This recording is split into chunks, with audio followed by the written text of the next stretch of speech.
Hello everyone, subscribe कीजिए हमारे channel को और दबाइए इस घंटे को। कैसे हैं आप सभी लोग? आई होप कि आप सभी लोग अच्छे होंगे। अब देखो, हम मनी वाला चैप्टर कर रहे थे।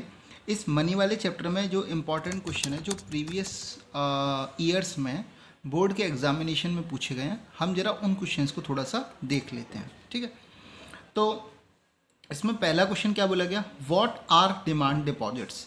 मतलब डिमांड डिपॉजिट्स क्या होती हैं, इनके बारे में पूछा गया था सीबीएसई दिल्ली 2014 में। ठीक है, तो मैं आपको बता चुका हूँ डिमांड डिपॉजिट्स क्या होते हैं। ठीक है, तो इसका आंसर आप आराम से कर सकते हो, आपको कोई भी दिक्कत नहीं होगी। ठीक है, क्वेश्चन नंबर 2 है define money supply and explain it's components. Important question है, कई बार पूछा गया। सीबीएसई दिल्ली 2014 में भी पूछा गया था, सीबीएसई दिल्ली 2017 में भी पूछा गया था, सीबीएसई का जो फॉरेन वाला पेपर होता है उसमें 2014 में पूछा गया था, और सीबीएसई का जो ऑल इंडिया वाला पेपर होता है उसमें भी 2014 में पूछा गया था। ठीक है, तो क्या पूछा गया, define money supply and explain it's components. Money supply क्या होती है, इसके कॉन्सेप्ट के बारे में मैं बता चुका हूँ, और एक्सप्लेन इट्स कंपोनेंट्स, तो इसकी कंपोनेंट्स के बारे में मैंने बताया था। 4 कंपोनेंट्स होते हैं, M1, M2, M3, M4, लेकिन आपके सिलेबस में क्योंकि M1 है तो आपको M1 को डिफाइन कर देना है। M1 इज इक्वल टू क्या होता है, C plus DD plus OD। ठीक है, तो इसको अच्छे से आप डिफाइन कर देंगे। अगला तीसरा क्वेश्चन आता है व्हाट आर टाइम डिपॉजिट्स। ये सीबीएसई ऑल इंडिया 2014 में क्वेश्चन पूछा गया था। तो टाइम डिपॉजिट्स क्या होता है उसके बारे में यहाँ पूछा गया है। तो टाइम डिपॉजिट्स क्या होता है ये भी मैं आपको नोट्स में अच्छे से आपको समझा चुका हूँ। ठीक है, तो जिन लोगों ने मेरी वीडियो मनी वाली नहीं देखी है, प्लीज़ मेरी वीडियो को देखें, आपको सभी चीज़ वहाँ पर अच्छे से समझ में आ जाएगी। ठीक है, टाइम डिपॉजिट्स के बारे में भी मैंने बहुत अच्छे से आपको समझा दिया है। ठीक है, चौथा क्वेश्चन आता है कि डिमांड डिपॉजिट्स इंक्लूड, मतलब डिमांड डिपॉजिट्स में क्या इंक्लूड होता है। फिर ये 4 ऑप्शन आपको दे रखे हैं। ये क्वेश्चन आया था सीबीएसई ऑल इंडिया 2017 में। मैं यहाँ तक जो क्वेश्चंस कवर कर रहा हूँ वो 2017 तक के कवर कर रहा हूँ। 2018, 19 और के जो क्वेश्चंस हैं वो मैं आपको, और जो इस साल अभी जो 2020 में पेपर हुए हैं, यानी कि 3 साल के जो क्वेश्चंस हैं वो मैं आपको बाद में कवर करूँगा। ठीक है, तो यहाँ पर है कि डिमांड डिपॉजिट्स में क्या इंक्लूड है। तो पहला saving account deposits and fixed deposits, तो मैंने कहा था ये तो होता नहीं है। Saving account deposits and current account deposits, हाँ यही मैंने बताया था। Current account deposits and fixed deposits नहीं। ऑल टाइप्स ऑफ डिपॉजिट्स, ये भी नहीं, यानी कि इसका आंसर क्या होगा, बी, सेविंग अकाउंट का डिपॉजिट्स और करंट अकाउंट का डिपॉजिट्स। ठीक है, इसके बाद अगला जो था वो क्वेश्चन नंबर 5 क्या था, एक्सप्लेन करो difficulty in storing wealth problem faced in the water system of exchange. CBSE all India 2017 का क्वेश्चन है।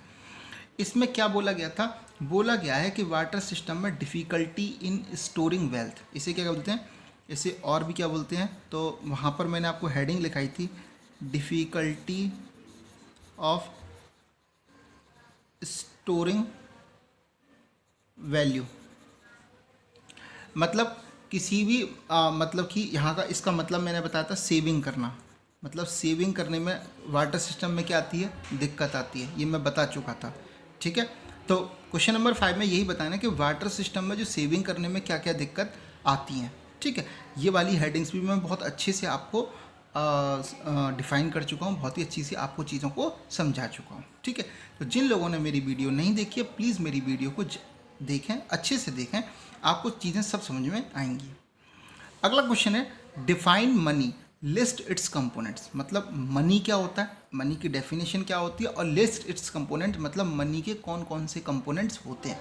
ठीक है, मतलब मनी के रूप में कौन कौन सी चीज़ें आप यूज़ कर सकते हैं। ठीक है, तो मनी के बारे में डेफिनेशन मैं लिखा चुका हूँ। वाटर सिस्टम के बाद में मैंने जब मनी के बारे में आपको बताया था तो वहाँ पर डेफिनेशन लिखाई थी।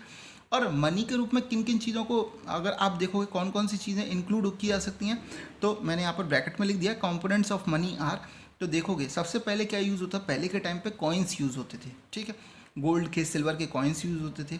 उसके बाद आप देखोगे तो नोट्स आ गए जिनको पेपर करेंसी बोलते हैं। ठीक है, पेपर करेंसी है। उसके बाद देखोगे तो बैंक चेक, बैंक के चेक और ड्राफ्ट जो है, बैंक ड्राफ्ट, बैंक चेक, ये सब यूज़ होने लग गए। और उसके बाद आए प्लास्टिक मनी। प्लास्टिक मनी में डेबिट कार्ड और क्रेडिट कार्ड यूज़ होने लग गए। ठीक है, जिसे ई मनी भी बोलते हैं। वैसे ई अगर आप चाहो तो ये इस तरीके से भी आप लिख सकते हो कि पहले कॉइन्स आए थे,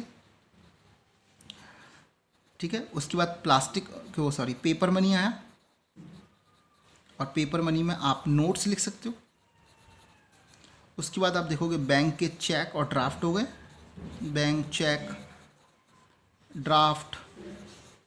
आप देखोगे डीडी डिमांड डिपॉजिट जिन्हें बोलते हैं, ये सब आने लग गए, डीडी बनने लग गए थे। इसके बाद अगर आप देखोगे तो उसके बाद आया प्लास्टिक मनी। अब प्लास्टिक मनी में कौन कौन सी चीज़ें आती हैं तो आपको पता होना चाहिए, जितने भी डेबिट कार्ड होते हैं, डेबिट एंड क्रेडिट कार्ड्स, ये सब प्लास्टिक मनी में आते हैं, ठीक है। उसके बाद आया ई मनी।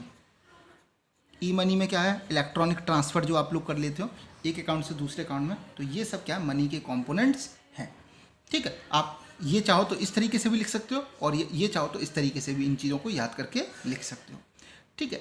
तो ये एक बहुत छोटी सी वीडियो थी जिसमें हमने जो मनी वाला चैप्टर है, बहुत ही कहना चाहिए ज़्यादा इंपॉर्टेंट तो नहीं है, लेकिन क्योंकि क्वेश्चंस आते हैं एक या दो क्वेश्चन, एक आध क्वेश्चन तो ज़रूर पूछता है यहाँ से, तो मैंने इस चीज़ को यहाँ पर आपको कवर करा दिया है, ठीक है।